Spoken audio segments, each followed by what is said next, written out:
So hello everyone, आज हम लोग क्लास 12th का बायोलॉजी का चैप्टर 4 स्टार्ट करेंगे, जो कि है principle of inheritance and variation. क्या है? Principle of inheritance and variation. या बेसिकली हमने इस चैप्टर को जेनेटिक्स यूनिट में आता है ये, क्योंकि जेनेटिक्स में हम लोग दो चीज़ें और स्टडी करते हैं। दो चैप्टर्स होते हैं जेनेटिक्स में मेनली।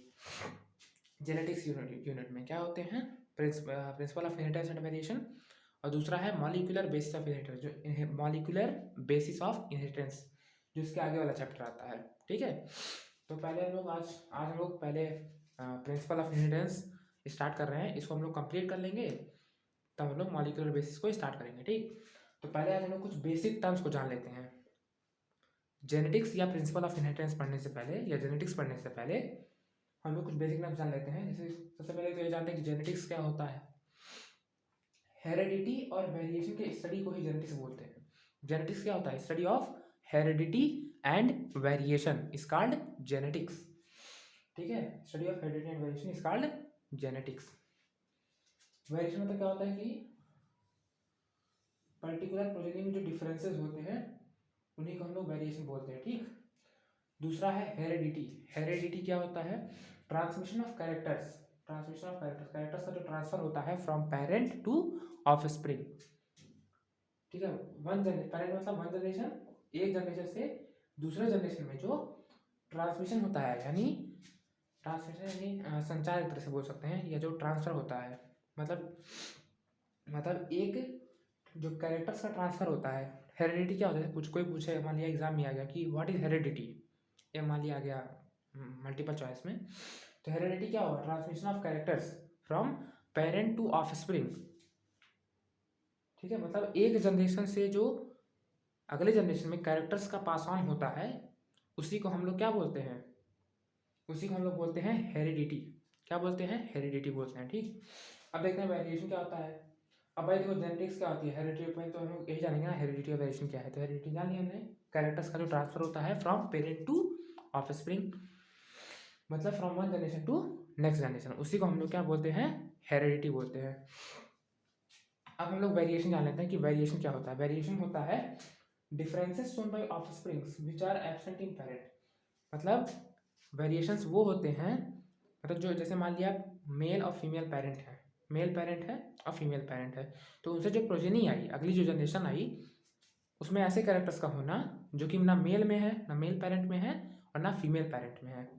तो जब ऐसे कैरेक्टर्स आ जाते हैं प्रोजेनी में, तब हम लोग उसे क्या बोलते हैं? वेरिएशन बोलते हैं। वेरिएशन यानी डिफरेंसेस, एक तरह से बोला जाता है। क्या लिखा है? डिफरेंसेस शोन बाय ऑफस्प्रिंग और ऑफस्प्रिंग, ये जो कैरेक्टर्स में जो बदलाव आता है which are absent in parent. ठीक है, ऐसे डिफरेंसेस जो कि ऑफस्प्रिंग में दिखाई दे रहे होते हैं, जो कि एब्सेंट होते हैं किसमें? पेरेंट्स में। जो कि पेरेंट्स में एब्सेंट होते हैं, उन्हें हम लोग क्या बोलते हैं? वेरिएशन बोलते हैं। ठीक, डिफरेंस यानी अलग पढ़ना, तब अलग दिखाई देगा, थोड़ा अलग कैरेक्टर्स का आ जाना, उसे भी हम लोग क्या बोलते हैं? वेरिएशन बोलते हैं। ठीक, अब लोग देखेंगे इनहेरिटेंस क्या होता है। नेक्स्ट क्या है? Inheritance. Inheritance is the process by which characters transfer from parent to offspring. Inheritance क्या होता है? वो प्रोसेस है या वो प्रक्रिया है जिसके द्वारा जो कैरेक्टर्स होते हैं वो पेरेंट से ऑफस्प्रिंग में चले जाते हैं, उसी को हम लोग बोलते हैं इनहेरिटेंस या अनुवांशिकता। इसे या इनहेरिटेंस का क्या मतलब होता है? अनुवांशिकता, हिंदी में से अनुवांशिकता बोलते हैं। ठीक है, प्रोसेस बाय विच, मतलब ये वो प्रोसेस है जिसके द्वारा कैरेक्टर्स जो होते हैं पेरेंट से ऑफस्प्रिंग में चले जाते हैं। Parent transmission of characters, the process by which characters transfer from parent to offspring, उसे हम लोग क्या बोलते हैं? इनहेरिटेंस बोलते हैं। ठीक है, अच्छा, जो गैमेट होता है, गैमेट सेल्स होते हैं, जो सेक्स सेल्स होते हैं, या जो गैमेट्स होते हैं, ये इस पर होता है, इस पर में भी डीएनए होता है, इसमें मतलब क्या होता है? मेल गैमेट होता है, उसमें भी डीएनए होता है। अब भाई बोर्ड को देख के मत समझना कि भूकंप आ गया, ये बोर्ड पर जो हिलता है पूरा लगता नहीं, क्या देख है लगले नहीं पर ठीक से, तब हिली नहीं, एक तरफ ध्यान नहीं दिए, समझा? बुझला? एक ध्यान नहीं दे भाई, साथ पढ़ाई मार के चुपाई मार के पढ़ो। देखो, क्रोमोसोम क्या होता है तुमने देखा? हाँ, सॉरी, हाँ, तो गैमेट की बात हो रही थी। गैमेट्स जो होते हैं या सेक्स सेल्स होते हैं, उनमें दो आता है, एक स्पर्म आता है, डीएनए, उसमें भी डीएनए होता है और एग में भी डीएनए होता है। स्पर्म जो होता है इसमें भी इसमें कितने क्रोमोसोम्स होते हैं? 23 क्रोमोसोम्स, और इसमें भी 23 होते हैं। ठीक है, 23, और जब इनका यूनियन होता है मतलब फर्टिलाइजेशन होता है, जाइगोट बनता है, उसमें 46 क्रोमोसोम्स होते हैं। ये सब हैप्लॉइड होते हैं और वो सब क्या होते हैं? डिप्लॉयड होते हैं। क्या होते हैं? डिप्लॉयड होते हैं। ठीक, स्पर्म और एग, डीएनए 23 46। ठीक, नॉर्मल बॉडी सेल्स जो होते हैं उसमें 46 होते हैं। तो जो नॉर्मल बॉडी सेल्स होते हैं उनका जब मियोसिस होता है, रिडक्शनल डिवीजन होता है, तब उससे ही ये गैमेट्स जो होते हैं स्पेशल तरह के सेल्स होते हैं, क्योंकि इनमें जो क्रोमोसोम्स की संख्या होती है वो आधी होती है नॉर्मल बॉडी सेल्स के मुकाबले। ठीक, फादर ऑफ जेनेटिक्स की बात करूँ तो जेनेटिक्स के फादर कौन है? Gregor Johann Mendel. Gregor Mendel ही फादर ऑफ जेनेटिक्स के फादर हैं। ठीक है, gene, chromosome, DNA. Gene, chromosome, आप लोग जानेंगे जीन क्या होता है, मतलब क्रोमोसोम क्या, जीन क्या होता है, जीन की डिफिनेशन जानेंगे, और क्रोमोसोम डीएनए क्या होता है इसको भी लोग क्लियर करके समझ लेंगे। ठीक है, अच्छा, जीन जानने से पहले हम लोग जानते हैं क्रोमोसोम क्या होता है। क्रोमोसोम में होता है डीएनए। ठीक है, क्रोमोसोम में क्या होता है? क्रोमोसोम में होता है, क्रोमोसोम कैसे बनाए जाना? क्रोमोसोम बना है कई डीएनए के जुड़ने से। कई डीएनए जब जुड़ते हैं तब क्रोमोसोम बनता है। ठीक है, और जब कई डीएनए आपस में जुड़ते हैं, नहीं देखो भाई मैं खुद ही देख, क्रोमोसोम किससे बना है? डीएनए से बना है। और जो डीएनए है वो किससे बना है? कई जीन जब मिलते हैं तब डीएनए बनता है। मतलब बहुत सारे जीन्स, ढेर सारे जीन्स जब बनेंगे, जब मतलब जीन्स का ऐसे चेन होता है, जब चेन उसका बनता है जीन्स का, इस तरीके से ऐसे कुछ होता है, ऐसे ऐसे कुछ होता है। ठीक, इसको हम लोग मॉलिक्यूलर बेसिस ऑफ इनहेरिटेंस में डिस्कस भी करेंगे। ठीक, ऐसे ही होता है। तो यहाँ पर जैसे जब बहुत सारे जीन मिल जाते हैं तब डीएनए बनता है, और जब बहुत सारे डीएनए मिल जाते हैं आपस में तब बन जाता है क्रोमोसोम। ठीक है, बस ऐसे ही समझो। तो डीएनए क्या होता है, मतलब जीन क्या होता है? क्रोमोसोम या डीएनए। क्रोमोसोम, बहुत से डीएनए के मिक्सचर से ही क्रोमोसोम बनता है। तो जो डीएनए होता है बहुत सारे जीन्स के मिक्सचर से बनता है। तो जीन्स क्या होते हैं? पर जो डीएनए का एक सेगमेंट मतलब कुछ हिस्सा जो होता है, सेगमेंट ऑफ डीएनए या स्मॉलेस्ट पार्ट जो होता है डीएनए का, जो कोई पर्टिकुलर प्रोटीन बनाता है, which forms particular protein and that पर प्रोटीन कंट्रोल पर्टिकुलर कैरेक्टर।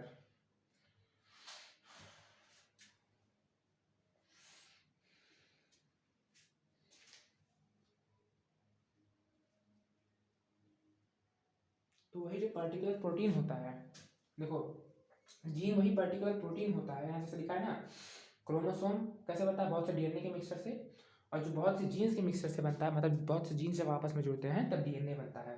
तो डीएनए का वो सेगमेंट या स्मॉलेस्ट पार्ट ऑफ डीएनए जो कि पर्टिकुलर प्रोटीन बनाता है, क्या बनाता है? पर्टिकुलर प्रोटीन बनाता है, यानी वही पर्टिकुलर प्रोटीन वो बनाता है, उसी पर्टिकुलर प्रोटीन को ही जीन बोलते हैं।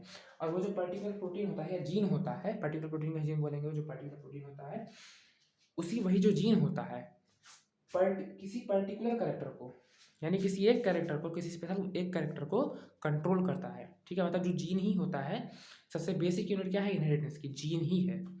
अगर एग्जाम में आया कि what is the basic unit of inheritance, that is gene. ठीक है, एग्जाम में लिखना जीन, वन चाहे एक नंबर में आ सकता है। ठीक है, नोट यहाँ पे रखें, जैसे मान लें यहाँ पे क्रोमोसोम का स्ट्रक्चर बनाया गया है, ये क्रोमोसोम का स्ट्रक्चर ऐसे ही होता है। ठीक, ये क्रोमोसोम का स्ट्रक्चर है। फिर से बोर्ड हिला भाई, बोर्ड पे मत देखो, समझे बोर्ड जो है टिचुक टिचुक वाला है। यहाँ देखो क्रोमोसोम जो है, जैसे यहाँ बनाया गया है, ये क्रोमोसोम का स्ट्रक्चर है। ठीक, अब यहाँ क्रोमोसोम पर जो देख रहे हो ना, इसी को बोलते हैं डीएनए। जो यहाँ पे जो लाइन से बनी हुई है, धागा एक लाइन से बनाया, देखिए जैसे बनाया हमारे क्रोमोसोम, और जो क्रोमोसोम का ये है, ये जो लाइन में खींची, ये जो लाइन है, इसी को बोलते हैं डीएनए, जो लाइन मैंने खींची है। ठीक, जैसे यहाँ पे देखो ये लाइन खींचा गया है, ये वाला लाइन, ये ऐसे जो लाइन खींचा गया है, इसी को बोलते हैं डीएनए। क्या बोलते हैं? डीएनए बोलते हैं। अब इसी डीएनए का जो छोटा सा हिस्सा है, जैसे मैंने यहाँ पे 4 हिस्से बना दिए है, एक यहाँ पॉइंट मैंने बनाया है ए बी सी और डी, ए बी सी और डी बनाया है। तो मान लिया कि ए की बात कर लेते हैं, तो ए मान लेते हैं कि एक सेगमेंट है, क्या डीएनए का? हाँ, सेगमेंट है डीएनए का। अब यही जो डीएनए है, यह जो डीएनए है, ये क्या करता है? मान लीजिए यहाँ पर 4 पॉइंट लिया है ना, थोड़े से हिस्से लिए हैं, ए बी सी डी, 4 हिस्से लिए हैं। तो ए वाला हिस्सा मान लेते हैं कि डीएनए का वो सेगमेंट है या स्मॉलेस्ट पार्ट है डीएनए का, जो कि पर्टिकुलर प्रोटीन बना रहा है। तो जो स्मॉलेस्ट पार्ट है डीएनए का, इसी को हम लोग क्या बोलेंगे? जीन बोलेंगे। क्या बोलेंगे? जीन बोलेंगे। अब यही जो जीन होता है किसी पर्टिकुलर, यही जीन जो होता है प्रोटीन होता है, यही किसी पर्टिकुलर कैरेक्टर को कंट्रोल करता है। ठीक है, अब देखो यहाँ पर क्या लिखा है, नोट यहाँ क्या है कि पूरा डीएनए जो रहता है वो प्रोटीन नहीं बनाता। Whole DNA never form protein. Whole DNA यानी पूरा डीएनए जो रहता है प्रोटीन नहीं बनाता है। ठीक है, एक जीन में एक कैरेक्टर होता है। जैसे एक जीन है, मान लिया पे, जैसे मान लिया ये आप पॉइंट मान लेते हैं, तो एज्यूम कर लेते हैं कि मान लिया एक ही बात हो रही है, ये वाला जो पॉइंट है यहाँ पे। ठीक, तो एक जीन है, एक जीन का एक जीन एक कैरेक्टर को ट्रेट करेगा। जैसे हाइट एक कैरेक्टर है, उस कैरेक्टर के दो ट्रेट हैं, तो ट्रेट भी क्लियर हो जाएगा। एक जीन के एक कैरेक्टर, एक जीन क्या करता है, एक पर्टिकुलर कैरेक्टर को, एक पर्टिकुलर जीन, एक पर्टिकुलर प्रोटीन जिसे हम जीन बोलते हैं, वो पर्टिकुलर कैरेक्टर को कंट्रोल करता है।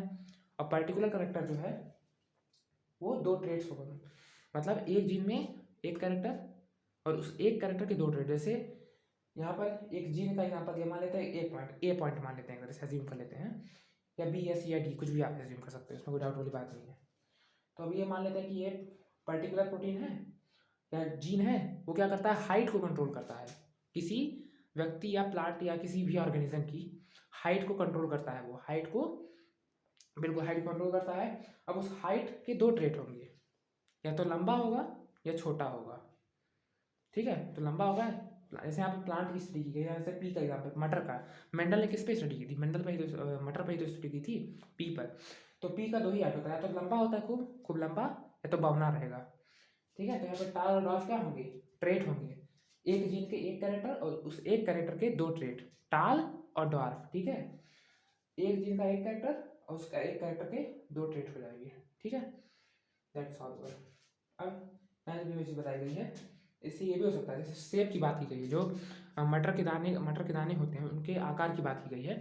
तो एक जीन में एक कैरेक्टर, ठीक है, और उस एक कैरेक्टर के दो ट्रेट, राउंड और रिंकल्ड, यानी जो मटर का दाना होता है दो ही तरह का होता है, या तो राउंड रहेगा तो एकदम गोल रहेगा, या तो रिंकल्ड रहेगा। तो यहाँ पर वही बताया गया, एक जीन के एक कैरेक्टर उसके दो ट्रेट, टाल में राउंड और रिंकल्ड।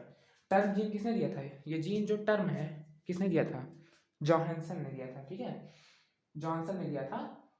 अब मेंडल जो था वो जीन को ही फैक्टर बोलता था, क्या करता था, जीन को ही मेंडल फैक्टर बोलता था।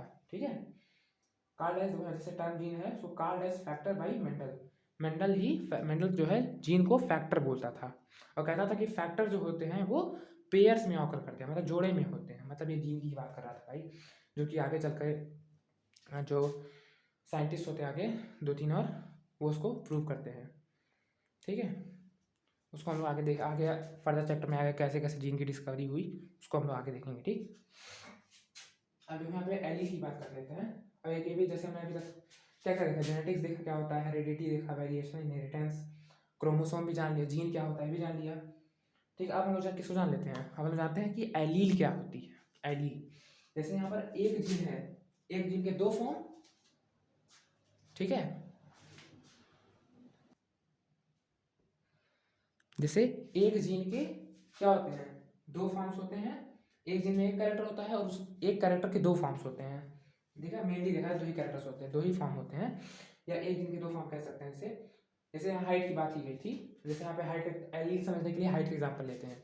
तो हाइट के दो ट्रेट, हाइट एक कैरेक्टर है, उसके दो ट्रेट, टाल और डॉर्फ। टाल जो होता है कैपिटल टी से डिनोट करते हैं, और जो डॉर्फ होता है उसको स्मॉल टी से डिनोट करते हैं। और जो टॉल वाला होता है हमेशा डोमिनेंट एलील ही होता है। ठीक है, अब एलील जो होता है जिनके दो फॉर्म्स, यहाँ capital T allele, small T allele, जो कि क्या है, डिप्लॉयड है।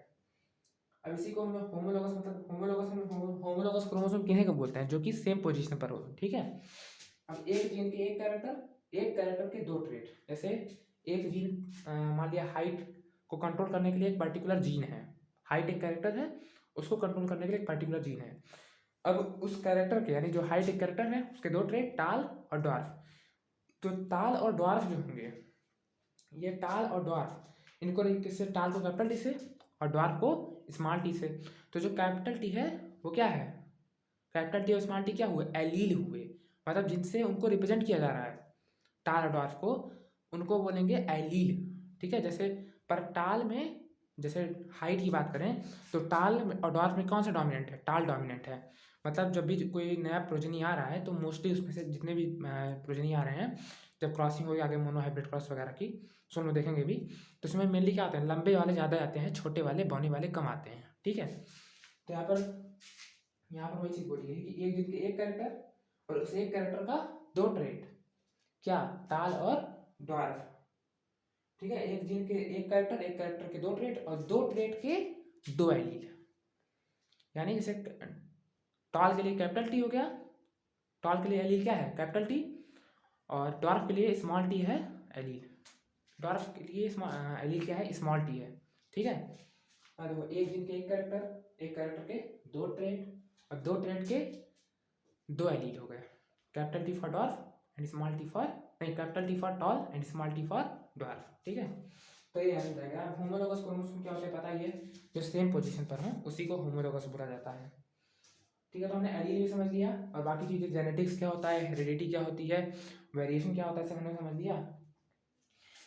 अब हम लोग आगे की वीडियोज में क्या देखेंगे, आगे हम लोग देखा जाएगा मेंडलिज्म के बारे में, मेंडल के बारे में, और जो उसने पी प्लांट्स पे एक्सपेरिमेंट किया था मटर के पेड़ पर। अब ये भी जानेंगे कि मटर के पेड़ पर ही एक्सपेरिमेंट क्यों किया, ये सब भी आगे की वीडियोस में आएगा। और थोड़ा मेंडल का जो जीवन परिचय है उसको भी हम थोड़ा देखेंगे कि कहाँ पैदा हुआ था, कहाँ से उसने पढ़ाई की थी, कब एक्सपायर हुआ था वो, ये सब भी जानेंगे। ठीक, और हो सकता होगा तो हम लोग नेक्स्ट वीडियो में मोनो हाइब्रिड क्रॉस भी डिस्कस कर लेंगे। उसके बाद उसका टेस्ट क्रॉस डिस्कस करेंगे, मोनो हाइब्रिड का टेस्ट क्रॉस क्या होता है।